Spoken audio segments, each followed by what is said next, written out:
Each year, about 2,000 people perish at sea. Most can be written down to accidental drownings or boating accidents, but a select few are mysterious disappearances. These are cases lost in an ocean of paperwork and unsolved mysteries. One of those mysteries involves a strange sight of lights coming from the ocean, an otherwise magnificent sight that ends up being the last thing many people ever see. We call them the Lights of Atlantis. The story about the lights is a tale that has spread from sailor to sailor throughout the past century, ignored by most, considered a warning by some. It's not something you'll hear from your neighbor who maybe once set foot on a boat, but rather hushed whispers only heard in the bowels of ships sailing the oceans. I didn't believe it myself at first. I took it as tall tales, drunken misunderstandings, or optical illusions from the moonlight reflecting in the waters. But that all changed my last trip. And now I'll never set foot aboard offshore again. I used to work in a shipping lane that I'll keep unnamed for the sake of explorers who want to test their luck. It was a simple enough job, but the physical toll and weeks spent at sea was punishment enough. Most trips were uneventful, and the most excitement was usually getting to know the odd sailor here and there. When traveling across the world, you get to know the odd fella with their own bizarre story. One of these men was named Gerard Price. A man prematurely aged by his experiences at sea, and an alcoholic that could at any time fall off deck and drown. He was the first person to ever tell me the tale of the lights. "That's how I ended up here," he said. "Those fucking lights that killed every man aboard our ship. Most of them were just kids, too, not yet able to stand on their own 2 feet. They were taken into the ocean, leaving their own futures behind to become one with the depths." "What lights?" I'd asked. "The more experienced men called them the Lights of Atlantis, because they kind of look like a lit-up city deep underwater. More than a few sailors have lost their lives trying to figure out what they actually are. But what I can tell you is that no normal man has seen them and lived to tell the tale." "But you've seen them?" I asked. He nodded. "And you're still here. What does that say about your story?" He took another swig of his hip flask. "Did you ever consider me normal?" he asked back. "If you ever see those lights, you better pray you're not chosen, because only one is ever left alive to keep the story going." The conversation ended there, as the alcohol-intoxicated sailor drifted off to sleep, sitting in his chair. Though the story had been interesting, it was one I chose not to believe. Gerard was also removed from the crew due to his frequent angry outbreaks and drunken strolls onto deck. He was a hazard, but anyone could have told you the man was traumatized. Still, the story always lingered, and during the next few years, I'd often find myself standing on deck at night, just to stare out into the ocean. A part of me desperately wanted to see the lights, but if the story was true, we'd be better off left in the dark. But as fate would have it, the Lights of Atlantis had chosen us. It was the 8th of August, 2018. I'd finished a day's shift, and we were approximately halfway through our journey. The end of our shifts usually concluded with a few beers on deck as the sun set under the horizon. Usually, as the light faded from the sky, it would be replaced by thousands upon thousands of small glimmers breaking through the void of night. The stars would appear in a symphony of beauty, only challenged by a few clouds on an otherwise perfect night. We stood there in awe of the galaxy we'd seen hundreds of times before, but the magic never faded, except that on that night, a dim light interrupted the spectacle, one coming from the ocean itself. "What's that?"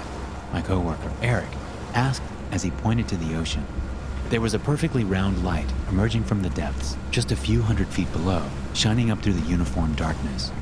"They're lights," I whispered in shock, the memories coming back to me. "Whoa, they're kind of beautiful though. Any idea what they are?" he asked. "No, but we need to get the hell out of here," I said as instinct took over. I turned away from the deck and headed for the bridge, ready to force the captain to keep moving. But no sooner had I gotten a few steps away than all the lights on the ship fell to darkness, and the sound of the running engines died down. "What the hell just happened?" one of the crewmen said. "Power outage, I guess," another chimed in. Despite the newfound darkness, there was a strange yellow hue hanging in the air that came from the lights below. Though I didn't stick around to admire them, I just kept going towards the bridge. As I got there, I found Captain Harkness alongside our engineers, already working on a solution. They didn't even acknowledge my presence until I stood right next to them. "What are you doing here?" the captain asked. It was a fair question. I was just one of the many nameless faces aboard the ship, and only certain workers had permission to enter the bridge. If you're here about the outage, we're working on it. So just go back to your station, he continued. No, Captain. I'm here about the lights in the water. I began before being interrupted. The lights? They're just reflections of the night sky or something. Extra visible because of the blackout, he said, though with less confidence that time. I could tell he too knew the stories. Look, I want to get out of here as much as you do, but with dead engines, there isn't much we can do.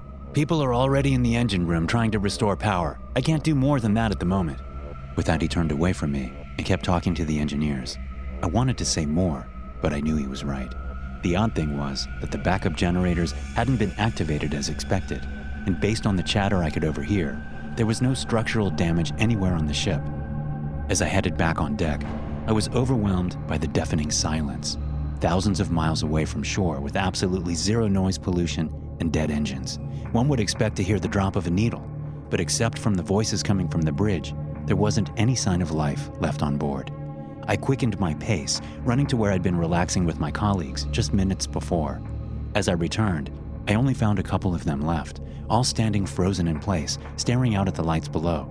Eric, what are you doing? I asked. He didn't respond, nor did he seem to notice my return.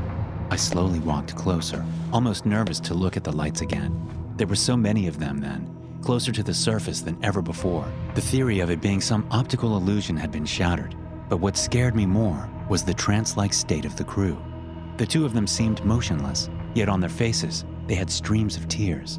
I shook Eric gently, and still he didn't respond, but his lips were moving ever so slightly, almost as if he were whispering. I moved my ear closer and heard some barely audible mumbles. I don't want to go. I don't want to go. I don't want to go. He kept repeating over and over again. Go where? I asked. And where are the others? But he didn't need to respond, because as we stood there, thin, long tendrils emerged from the water, none thicker than strands of hair, but glowing like the lights below. Dozens of them stretched around the man standing next to us, and he made no attempt at escape. As they wrapped around him, they cut through his skin, pulling him over the railing and into the ocean. But even before he hit the water, they had cut him to pieces, causing multiple little splashes to be produced as the chunks of meat hit the surface. More tendrils rose from the water, trying to grab onto Eric, but I dragged him away from the edge just in time. The impact as we both crashed onto the floor seemed to break him from his trance, at which point the true gravity of the situation seemed to hit him. We ran away from the edge towards the bridge, hoping to regroup with the rest of the crew. In place of the crew at the bridge, all we found were puddles of blood and bits of torn flesh. We stood frozen in fear, neither of us knowing where to go next and how to escape. Hey, please, a weak whisper said behind us. It was the captain, lying against the wall with an arm missing. They killed them all, but only got my arm. Then they dropped me. We need to get downstairs. It's the only safe place on this ship. We got the captain back on his feet. Despite his wound, he didn't seem to be bleeding all that much, at least not fatally so. There were tendrils slithering across the floor of the ship, almost like snakes searching for the next meal. But with a few twists and turns, we managed to make our way to the bowels of the ship. A couple of engineers let us in before we sealed the doors behind us. It won't hold, the captain said. They cut through the walls of the bridge like butter. Unless we can get the ship going, we're dead. What the fuck are those things? Eric asked. They call them the Lights of Atlantis, but I don't know exactly what they are, I explained. We stood in silence for a moment, a fragile silence that was quickly shattered by the sound of breaking metal. Oh God, they're here, one of the engineers said. With little time to react and nowhere left to retreat, all we could do was to await our inevitable demise. The tendrils broke through the doors with ease and slithered towards us. We backed up into a corner, but it was futile. The captain and the engineers were taken first, cut to pieces before they even reached the doors, while Eric and I tried to hit them with whatever tools we had available. Eric tried to get another hit in, but as he swung his wrench at the tendrils, they enveloped around him, dragging him away as he screamed in agony. No! I called out, but there was nothing I could do. I was surrounded by the glowing, hair-thin tendrils, and there was no way out. Defeated, I just dropped what I held and fell to my knees. Go on then, take me, I yelled. But nothing happened. For a moment, the tendrils just lingered. Then they retracted back out and retreated into the ocean.